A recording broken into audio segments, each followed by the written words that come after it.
Táchira, abogado graduado en la Universidad Católica Andrés Bello, fue asesor jurídico de varias empresas privadas, consultor jurídico de la Gobernación del Estado Táchira, profesor universitario de la Universidad Católica Andrés Bello, tiene un posgrado en Derecho Administrativo en la Universidad Central de Venezuela, fue secretario de la Juventud Revolucionaria Copellana, secretario general, fue vicepresidente de la Unión Internacional de Jóvenes Democráticos Cristianos, fue secretario general de COPEI en el estado Táchira, también jefe de la fracción parlamentaria de COPEI en el Congreso Nacional, secretario general nacional de COPEI, gobernador en el 2008 del estado Táchira, y desde el 2013 ha dedicado todo un gran esfuerzo en la lucha por el rescate de la libertad y la democracia de Venezuela. Entre el 2021 y 2022 fue promotor del movimiento ciudadano que impulsó el referendo revocatorio del actual gobierno de facto de Nicolás Maduro.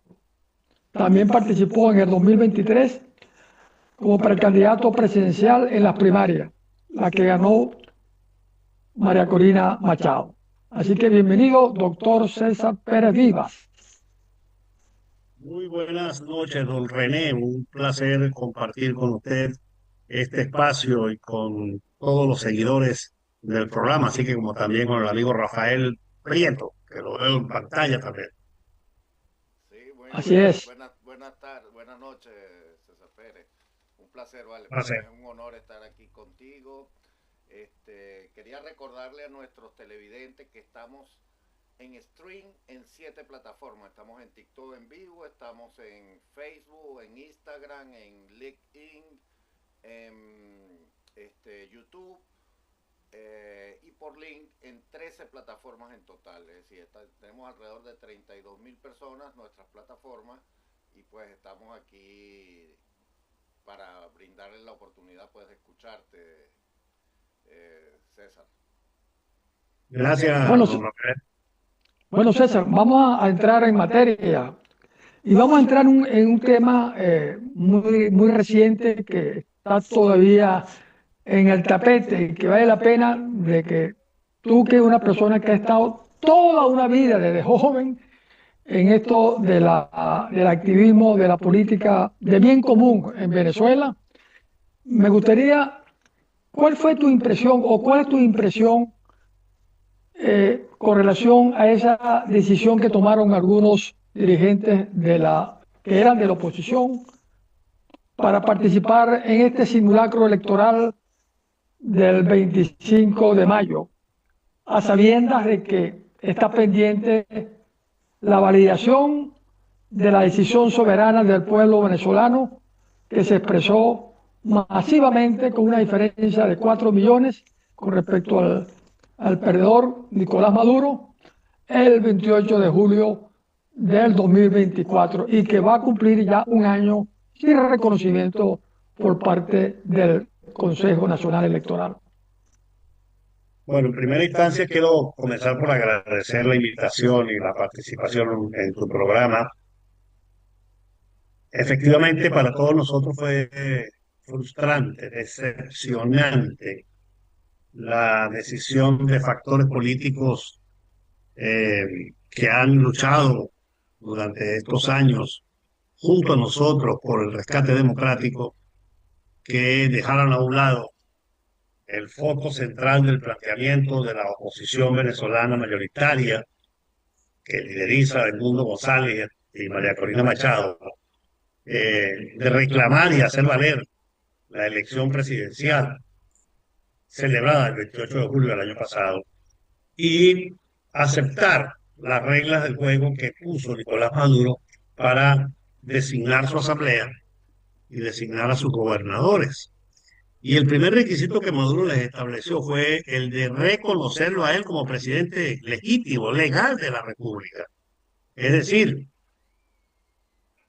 desechar nuestra denuncia de que acudimos a un fraude el 28 de julio y que Nicolás Maduro no es un presidente legítimo ni constitucional, sino un personaje que usurpa por el fraude y por la violencia la primera magistratura de la República y es confabulado con los demás poderes públicos, fruto también de otro fraude.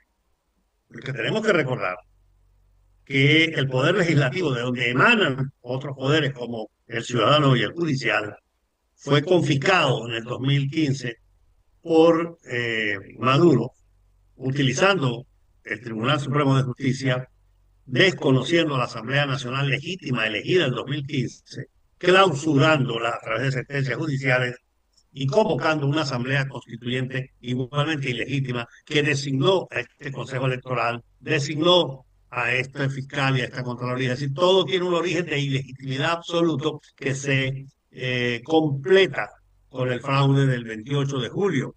De modo que ir a unas elecciones para designar una Asamblea Nacional sin tomar en consideración este elemento fundamental, alegando de que no, el voto es el único instrumento de cambio. Pues mira, en una democracia establecida con todos los principios y parámetros fundamentales, efectivamente el voto es el de herramienta, pero en una dictadura que se confisca el voto, que niega los derechos fundamentales, que se impone sobre la base del terror, la resistencia pacífica del pueblo venezolano es el primer activo que tenemos para lograr volver al Estado de Derecho.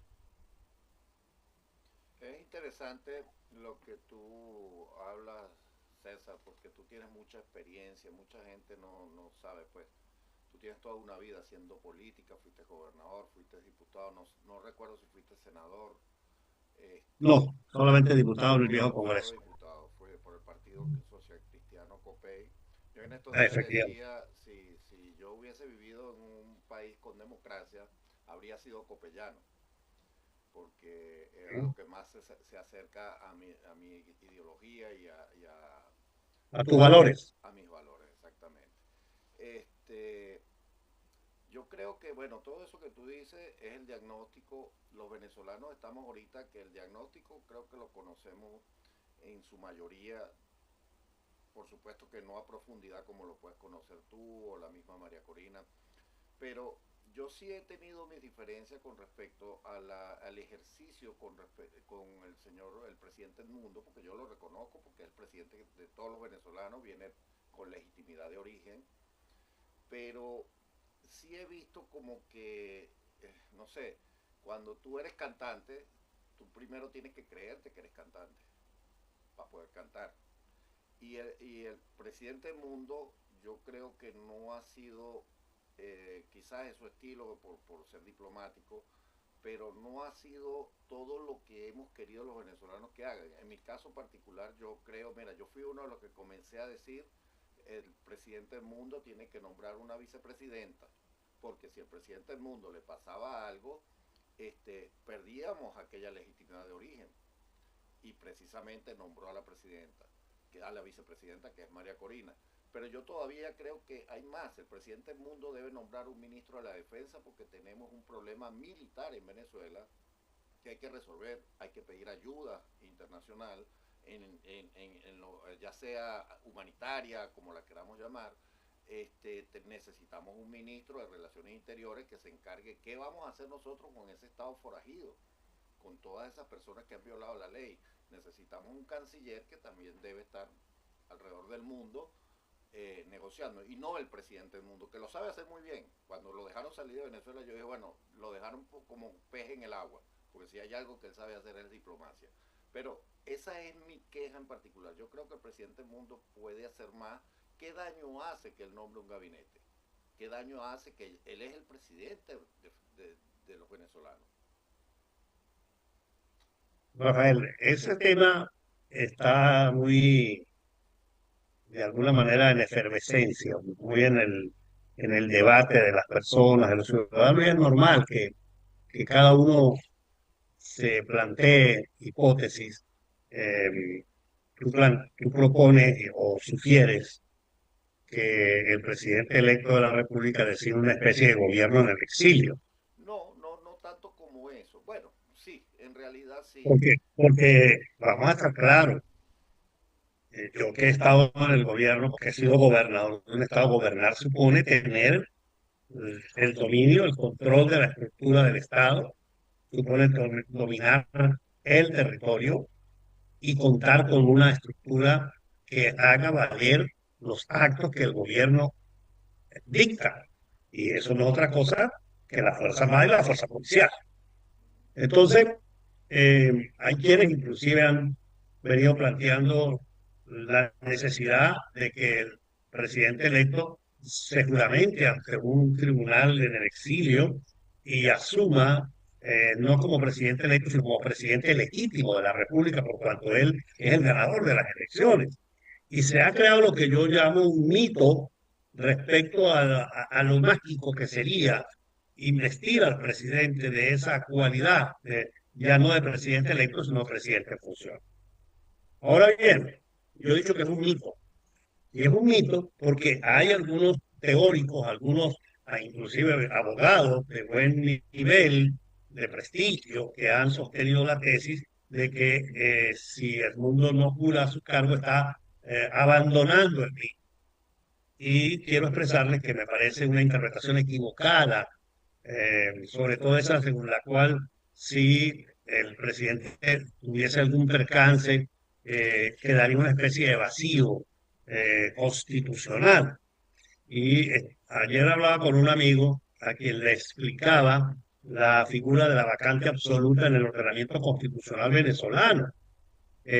No es cierto que se pueda resolver eso simplemente juramentándose el presidente electo y juramentando de inmediato a quien es la vicepresidenta designada, nuestra amiga María Corina Machado. Y no es cierto porque, repito, en caso de vacante absoluta por renuncia, por inhabilitación o por fallecimiento de quien ejerza la presidencia de la República, hay que convocar elecciones en 30 días sin esa vacante absoluta se produce en los primeros 4 años del periodo constitucional. Ahora bien, ni siquiera Maduro ha reconocido que perdió las elecciones. Él y los poderes que él controla no han reconocido al mundo como presidente electo, mucho menos lo van a reconocer o le van a permitir que ejerza las funciones. Entonces, Dios le dé larga vida a Edmundo González Urrutia y le dé salud. Pero en caso de que tuviese algún percance o que le tocase irse de este mundo, cualquiera de nosotros podemos mañana estar en otra dimensión, porque somos seres humanos y los seres humanos nacemos y morimos un día. Pero en la hipótesis de que eso ocurriese, hipótesis que, repito, pero no ocurra, ¿verdad? Pero como humano puede ocurrir, señores, a los 30 días debería haber elecciones que no van a poder existir porque Maduro está en Miraflores. Entonces la prioridad no es juramentar al mundo o que el mundo se juramente. La prioridad es desalojar al usurpador del Palacio de Miraflores. Y es mentira que porque jure o porque nombre un ministro X u otro va a conseguir una fuerza capaz de desalojar a Maduro. Es decir, no va a venir la mitad del ejército, de la Guardia Nacional, de la aviación venezolana a desalojar a Maduro porque el mundo así lo ordene, ni mucho menos va a venir una fuerza de tarea humanitaria mundial que venga también a cumplir esa tarea. Eso no depende de que el mundo se juramente o no se juramente, de que el mundo tenga un ministro de la defensa, otro de relaciones interiores. Yo soy, como quizás por mi condición de gocho, de estachirense, soy muy práctico en el tema del poder. El poder se ejerce en Miraflores, hermano. Bueno, Y para eso lo dijo un presidente, creo que no fue Juan Vicente Gómez o algo, vámonos para Caracas y vamos a tomar el palacio de Misia Jacinta, ¿verdad? Le dijo tú a su estás en Venezuela, César. efectivamente. Entonces nosotros Bueno, tenemos que, yo entiendo que porque en Venezuela no hay libertad de expresión y eso lo entiendo y bajo ningún concepto yo quiero llevarte a una respuesta que no que tenemos que cuidarte, porque tú eres uno de los bastiones que está luchando y conoces bien la Constitución y todo lo que estás diciendo tú está enmarcado en la Constitución. Y eso me parece muy bien, porque mucha gente dice, bueno, pero vamos a hacer esto, vamos a hacer lo otro. Y yo digo, mira, la nueva república que se va a formar debe formarse en el sustento del derecho. No, escucha lo que dijo un día, lo que ellos decían y que se lo aplicamos a ellos. Todo dentro de la Constitución, nada fuera de Nada ella. fuera de ella. Y nosotros ganamos las elecciones y por lo tanto tenemos la legitimidad derivada del voto ciudadano. Y Maduro le dio un golpe de Estado a la soberanía popular. Maduro ha incurrido junto con los demás poderes en un delito y de acuerdo con el artículo 350 y 333 de la Constitución, es obligación de todo ciudadano investido o no de autoridad, dice la Constitución, reponer el orden democrático. Y nosotros por eso hemos estado en una resistencia pacífica, porque ninguno de nosotros está aquí promoviendo eventos de violencia de ninguna naturaleza, sino pacíficamente hemos expresado nuestro rechazo absoluto a la usurpación que Maduro ha llevado adelante. Y en consecuencia, nosotros aspiramos a que los que tienen la obligación, que son los que tienen las armas de la República, hagan valer la soberanía popular y por lo tanto permitan que el mundo venga a Miraflores, se juramente e instale el poder, se instale en el poder, porque eso es lo que corresponde. Y una vez que se instale en el poder, además de nombrar el gabinete que nombra cualquier presidente, nosotros somos partidarios de que el mundo someta a la consulta de la nación la convocatoria a una asamblea nacional constituyente para que se puedan legitimar los poderes del Estado que perdieron toda la legitimidad, todo el origen de legalidad con esta usurpación que cometieron ya ahorita el 28 de julio va a ser un año. De modo que estamos frente a una situación de lucha cívica, de lucha pacífica, de lucha democrática y nosotros pedimos al pueblo de Venezuela que resistamos esta embestida y le pedimos al mundo que presionen todo lo que puedan hacer a Nicolás Maduro y a su camarilla para que finalmente deje Miraflores y el mundo, que es el electo, pueda llegar al palacio y ahí sí nombrar un gabinete que pueda gobernar, porque mañana el mundo nombra a Pedro ministro de la Defensa, a Juan ministro de Relaciones Exteriores, a Santiago ministro de la Secretaría de la Presidencia, pero esos van a estar en el exilio. Sí. Y entonces ya los gobiernos en el exilio, el único gobierno del exilio exitoso de la historia es el de la República Francesa. Mira, René y César, están mandando saludos aquí, Delfina Morante. Bueno, por TikTok están mandando saludos también por WhatsApp. Recuerden que pueden llamar en vivo a los que están fuera 1202-425-3209. 1202-425-3209. Los que están en Estados Unidos le quitan el 1. Así, recuerden, más 1 para los que están fuera. René, bueno, César, estoy contigo identificado en tu análisis como debe ser, porque hay que ser práctico en esto de la política, ¿no? Si no se tiene el poder, no hay ejercicio de poder, ¿no?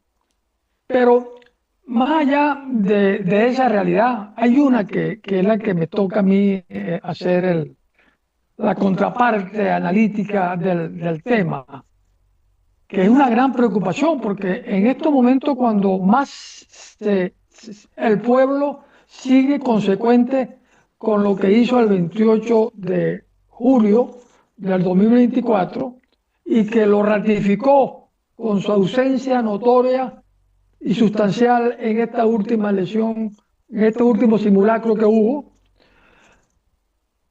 ¿Qué pasa con la dirigencia de la oposición? Es que perdimos el sentido humano social de la política. Es que no somos capaces de ser consistentes, perseverantes en esta lucha cuando es lo que se exige, la unión. Nosotros hicimos hace una semana atrás un programa con la inteligencia artificial y traímos a Simón Bolívar para recordar sus pensamientos. Y ahí hablaba de 3 temas importantes: la unidad, la integración y la solidaridad, para poder lograr que la República pueda funcionar. ¿Cuál es tu opinión al respecto? estoy absolutamente convencido que la nación venezolana está unida en torno al repudio a la dictadura, en torno al liderazgo de María Corina Machado y en favor del presidente electo Edmundo González. Eso está claro el 28 de julio y fue ratificado de otra forma el pasado 27 de mayo, 21 de mayo. 25. Perdón, 25 de mayo. El 25 de mayo no hubo abstención. La gente, algunos llaman, no. Lo que hubo fue una rebelión pacífica de la nación. Una rebelión. Un desacato a una orden o a un mandato de una convocatoria, un evento electoral, y nosotros decidimos, para demostrar que Maduro carece de legitimidad y no tiene ninguna capacidad convocatoria, decidimos no salir de casa.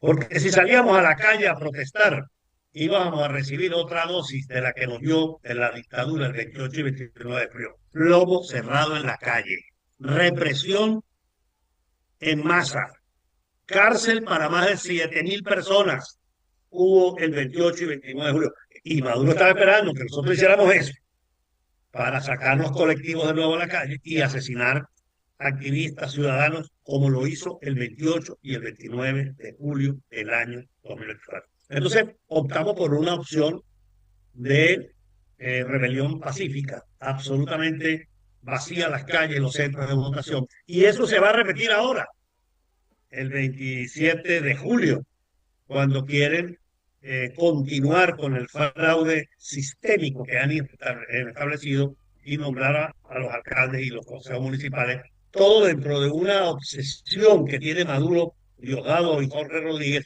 de controlar todo, absolutamente todo, porque esa es la escuela cubana que viene de la escuela soviética, todo el poder para los soviets, todo en manos de Maduro. Entonces, ellos han desconocido de manera definitiva y total esta pluralidad de la sociedad venezolana y lamentablemente, bueno, hay algunos actores políticos que han estado en la oposición que les acompañan en ese esfuerzo por simular que hay elecciones en Venezuela, pero eso no significa que la sociedad venezolana está dividida, la sociedad está unida, demostrado el mes pasado y demostrado el 28 de julio y volveremos a demostrarlo ahora el 27 de julio porque estos actores políticos no tienen la fuerza, no tienen la legitimidad y no cuentan con el respaldo de la nación venezolana. Bueno, tú sabes, César, yo después que yo trabajé con María Corina mucho tiempo, fui directivo nacional de Súmate en el año 2007 al 2009 y conozco pues muy bien a María Corina, sé que lo que ella hace lo está haciendo por amor al país. Mucha gente que ni siquiera la conoce en el sentido de que no sabe pues que ella cuando se restea, se restea. Ella no juega, pues ella es de un solo color en eso. Una mujer de principio y de posiciones firmes. Exactamente. Y lo otro que tiene que estar el pueblo claro, y también después de Súmate, yo me puse como seguidor de la no violencia y creo, pues, estudié acá en Estados Unidos con quien trabajó con Martin Luther King, Bernard Lafayette, en la campaña de Selma 1964. Y todo esto lo digo porque Martin Luther King en la campaña de Montgomery decía, cuando le dijeron, mira, él entra a la campaña de los buses, donde la gente no se podía montar adelante, y comienzan ellos a usar los carros de taxi y todo esto, y le pregunta a Martin, ¿cuánto va a tardar esto? Y él le dijo, bueno, yo no lo sé.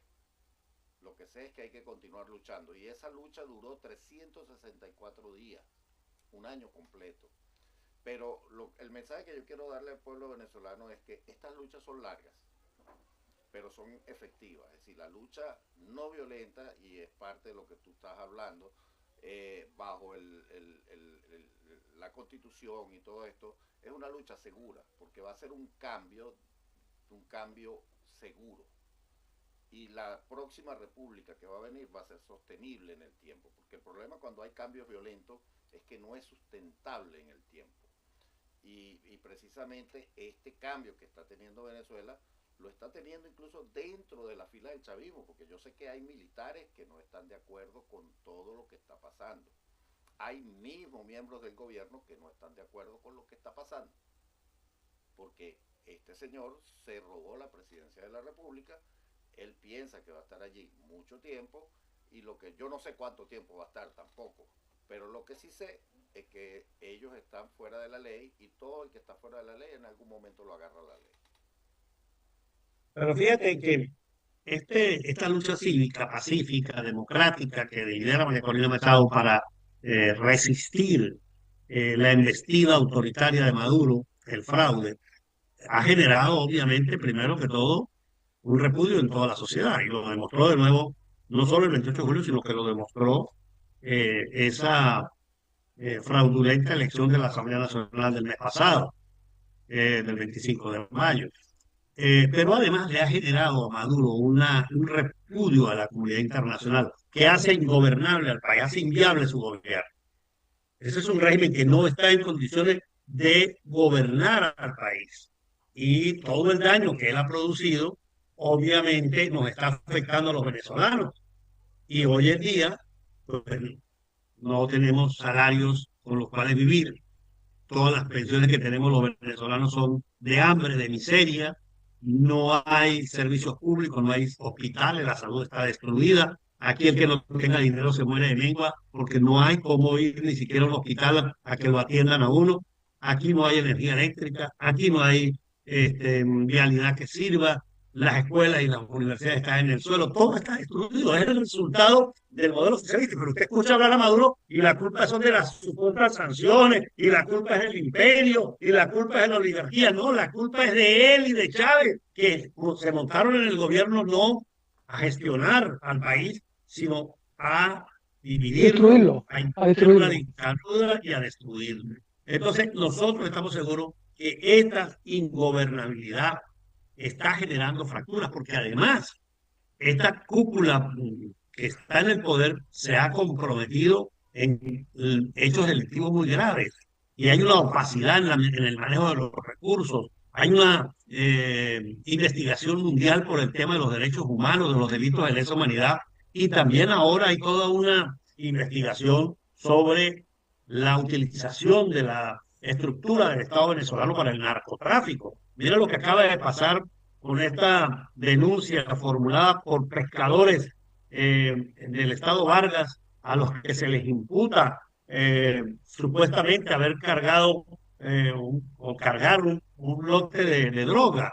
Resulta que los señores lo que hicieron es que se encontraron esa droga allá a la orilla del mar y la fueron a llevar la presentaron a las autoridades. Inmediatamente los han incriminado para esconder la supuesta participación de uno de los más altos generales de la República, que supuestamente había enviado a su esposa en un avión a Margarita, y toda esta trama de opacidad y de denuncias son las que tienen fracturada a la dictadura por dentro, porque está profundamente corrompida la cúpula política y algunos sectores de la cúpula militar que se han prestado precisamente para permitir que este tipo de comportamiento se instaure en nuestro país. De modo que estamos frente a un régimen absolutamente inviable, y en cualquier momento, yo no puedo poner ni fecha ni día, pero en cualquier momento la situación se hará ya insostenible y Maduro tendrá que irse del poder, abandonar Miraflores, y por lo tanto vendrá a asumir su responsabilidad don Edmundo González Urrutia, que fue el presidente elegido por el pueblo venezolano. Bueno, fíjate que yo ayer estaba entrevistando en el otro programa que tengo, que es estaba entrevistando al periodista Pablo López Ulacio, el